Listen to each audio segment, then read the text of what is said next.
ആഗ്രഹിച്ചുകൊണ്ട് ഇത് നിർവഹിക്കുകയാണ്. പത്രോസിനെക്കുറിച്ചുള്ള ഒരു വ്യക്തിഗത പഠനമാണ്. വളരെ വിശാലമായി ചർച്ച ചെയ്യേണ്ട, പഠിപ്പിക്കേണ്ട ഒരു വിഷയം. 2-3 പ്രത്യേക സ്വഭാവം മാത്രം ആണ് അദ്ദേഹത്തിൻ്റെ ചരിത്രത്തിൽ നിന്ന് ഒന്ന് സൂചിപ്പിക്കാൻ ഞാൻ ആഗ്രഹിക്കുന്നത്. ഒന്ന്, പത്രോസിൻ്റെ സ്വഭാവം ഒരു നിമ്നോന്നതകൾ നിറഞ്ഞതാണ്. ഉയർച്ച താഴ്ചകൾ. പെട്ടെന്ന് ഔന്നത്യത്തിലേക്ക് കയറുകയും അതേ വേഗത്തിൽ കീഴ്പോട്ട് പോവുകയും ചെയ്യുന്ന സ്വഭാവം.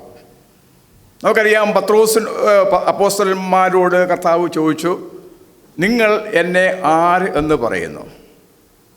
അതിനുത്തരമായിട്ട് അതിവേഗ പത്രോസ് പറയുകയാണ്, നീ ജീവനുള്ള ദൈവത്തിൻ്റെ പുത്രനായ ക്രിസ്തു. അതേ അവസരത്തിൽ തന്നെ ഏതാനും മിനിറ്റുകൾ കഴിഞ്ഞപ്പോൾ കർത്താവ് അവനെ ശാസിച്ചുകൊണ്ട് പറയുകയാണ്, സാത്താനെന്ന് വിളിക്കുക.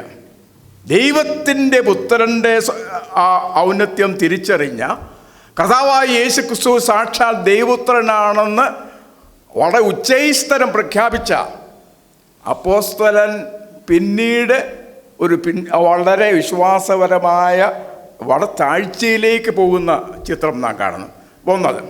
രണ്ടാമത്, പത്രോസ് അപ്പോസ്തലന്മാർ ഒരുമിച്ച് യാത്ര ചെയ്യുമ്പോൾ കർത്താവ് അവരുടെ അടുക്കലേക്ക് വെള്ളത്തിലൂടെ നടന്നു വരികയാണ്.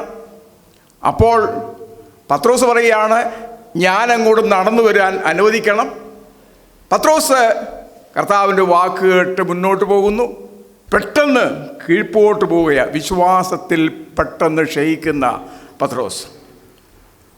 ഞാൻ ഒരിക്കലും നിന്നെ തള്ളിപ്പറയില്ലെന്ന് വളരെ ചങ്കൂറ്റത്തോടുകൂടെ പറഞ്ഞ പത്രോസ് 3 പ്രാവശ്യം കർത്താവിനെ തള്ളിപ്പറയേണ്ട അവസ്ഥ.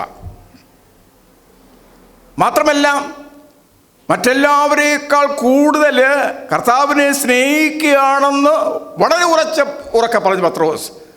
പിന്നീട് നമുക്കറിയാം, ഓരോ പടിയും 5 സ്റ്റെപ്പുകളുണ്ടൊക്കെ പറയണമെന്ന് ചോദിച്ചാൽ വന്നതാണ്. കർത്താവിനെ തള്ളിപ്പറയുന്ന അവസ്ഥയിലേക്ക് പടിപടിയായി അധപ്പതിക്കുന്ന പത്രോസിൻ്റെ ജീവിതം നാം കാണുകയാണ്.